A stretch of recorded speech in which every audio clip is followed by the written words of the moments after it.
Hello MotoGP enthusiasts. Welcome back to ZNGP Today. Marc Márquez has officially extended his contract with the Ducati Lenovo Team through the end of the 2028 season, committing to remain a factory Ducati rider for the start of MotoGP's 850 cubic centimeters per Pirelli era.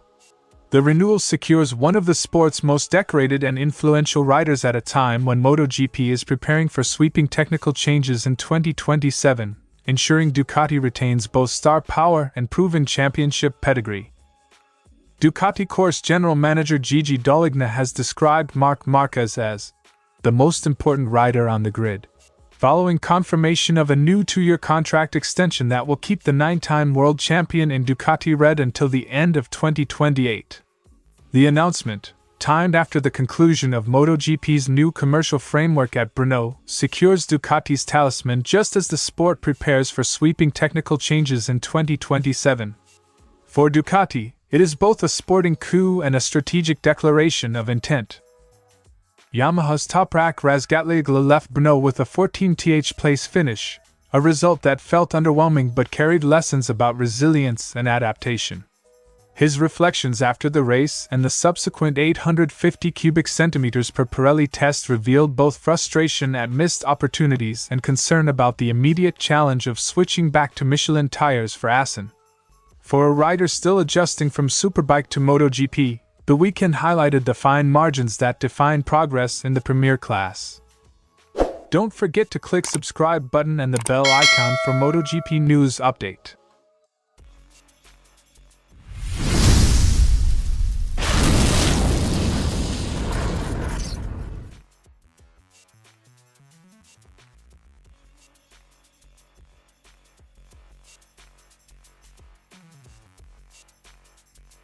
The new deal is a 2-year extension that guarantees Marquez's presence in Ducati red until at least the close of 2028.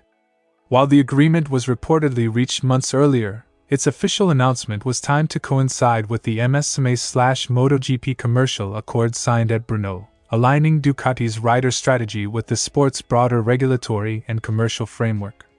Marquez himself expressed deep satisfaction with the renewal, emphasizing loyalty and shared ambition. "I'm red. I'm truly happy with this new agreement. As long as I'm here, I'll give my all to paint the future red." The timing of the announcement underscores Ducati's desire to project stability and confidence as MotoGP enters a new era of technical regulations and tire supply. Marquez's decision to stay with Ducati reflects both personal and professional motivations.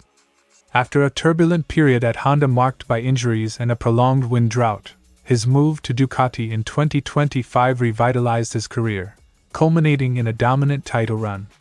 The renewal signals his belief in Ducati's ability to remain competitive under the new rules and his trust in the team's management of his recovery from shoulder surgery and nerve complications. Importantly, the deal also sets up a marquee partnership with Pedro Acosta, widely regarded as the sport's next generational talent. At 33, Marquez is balancing the pursuit of further titles with the realities of physical recovery, positioning himself as both a contender and mentor in Ducati's long-term project. Marquez's continued presence at Ducati reshapes the competitive landscape. His experience and feedback will be invaluable as teams adapt to the reduced displacement 850cc engines and the switch to Pirelli tires. Rivals must now plan for a fully committed Marquez through 2028, a scenario that complicates their strategies during a period of regulatory upheaval. Ducati, meanwhile, benefits from continuity. Retaining a rider who has already proven capable of winning titles on their machinery ensures stability in development and marketing. Marquez's renewal is not just about results, it is about anchoring Ducati's identity in the new era, projecting dominance and consistency when rivals face uncertainty. The contract comes against the backdrop of Marquez's ongoing recovery. Shoulder surgery and a compressed nerve issue have forced Ducati to carefully manage his workload, balancing race commitments with long-term health. His participation in early 850cc prototype runs and Pirelli tire evaluations demonstrates both his resilience and Ducati's confidence in his feedback. The team believes the 2027 regulations, including reduced aerodynamics, stricter chassis rules, and the removal of ride height devices, may ultimately play to Marquez's strengths, rewarding his natural ability to control the bike without excessive reliance on mechanical aids. Ducati's renewal of Marquez is both a statement of faith and a strategic investment. In the short term, he remains a title contender, having already closed the championship gap with back-to-back wins at Balaton and Brno. In the long term, his presence ensures Ducati has a cornerstone rider to guide development into the 850cc era. If his recovery continues and Ducati translates prototype promise into race-winning performance, Marquez could extend his legacy and challenge Giacomo Agostini's record of 8 Premier Class titles. The renewal was reportedly agreed months earlier but held back until the MSMA/MotoGP commercial contract was finalized. Ducati presented the deal as a natural continuation of a partnership that has already yielded a dominant championship in 2025 and a resurgence in 2026 despite Marquez's injury setbacks.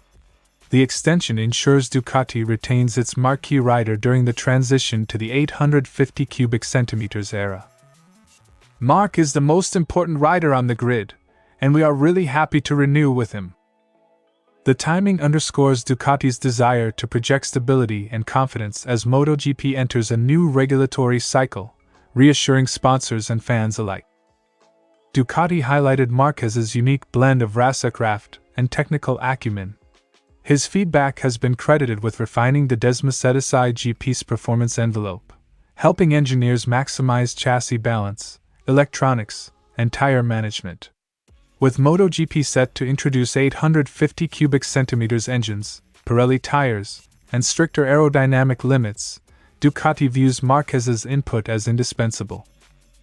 Ducati's CEO Claudio Domenicali called the renewal a natural choice, praising Marquez's mentality and alignment with Ducati's ethos of dedication, sacrifice, and camaraderie. The factory's message is clear: continuity at the top of the rider lineup strengthens both performance and brand identity. Marquez embodies Ducati's culture of relentless competitiveness while also fostering harmony within the garage. Continuing together means giving continuity to a successful project and facing the upcoming seasons with ambition. Ducati's public framing positions Marquez not only as a rider but as a cultural cornerstone of their MotoGP project. The renewal comes while Marquez continues to manage lingering right shoulder issues and recovery from nerve surgery. Ducati has been transparent about balancing race ambitions with careful workload management. The team believes the 2027 package, reduced displacement, less reliance on ride height devices, and simplified aerodynamics, could play to Marquez's natural strengths, rewarding his instinctive control and adaptability. Still, the transition to Pirelli tires will be a decisive test. Marquez's renewal reshapes the competitive landscape. Ducati secures its headline rider while preparing to pair him with rising star Pedro Acosta, creating a formidable lineup that blends experience with youthful aggression. Rivals such as Aprilia and KTM must now plan for a fully committed Marquez through 2028, complicating their title strategies during a volatile regulatory transition. The move signals Ducati's intent to remain MotoGP's benchmark, projecting stability and ambition while others face uncertainty. Dall'Igna's praise and Ducati's framing of the renewal make it both a sporting and strategic statement. In the immediate term, Ducati will focus on converting recent momentum into consistent results at Assen and beyond, while carefully managing Marquez's recovery. Over the next 2 seasons, his presence will be central to Ducati's bid to dominate the 850 cubic centimeters per Pirelli era and to Marquez's pursuit of further records, including Giacomo Agostini's all-time tally of 8 Premier Class titles and Valentino Rossi's 89 race wins. The renewal ensures that one of MotoGP's most iconic figures remains at the heart of the sport's next chapter.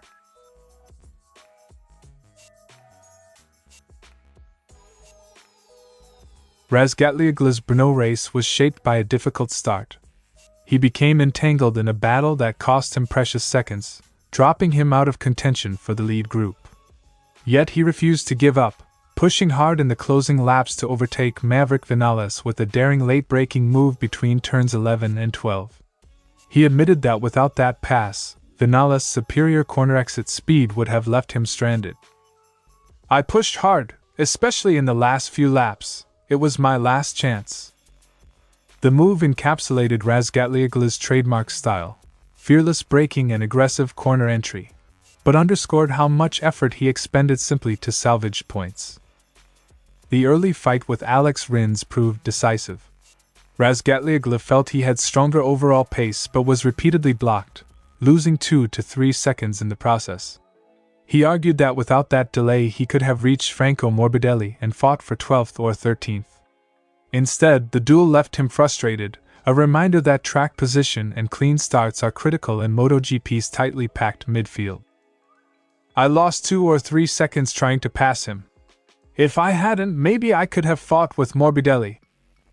In MotoGP, small delays at the start often cascade into lost opportunities, as overtaking becomes exponentially harder once gaps open.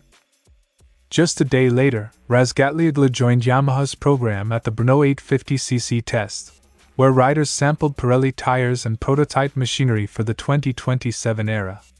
He revealed that Yamaha scheduled a sprint race simulation immediately, even though he was fatigued from the Grand Prix. He joked about being tired today because I really pushed to the limit in the last 10 laps, but acknowledged the importance of gathering race-relevant data. Sprint simulations are crucial for tire development, exposing degradation patterns and rider feedback under sustained load, information single-lap runs cannot provide.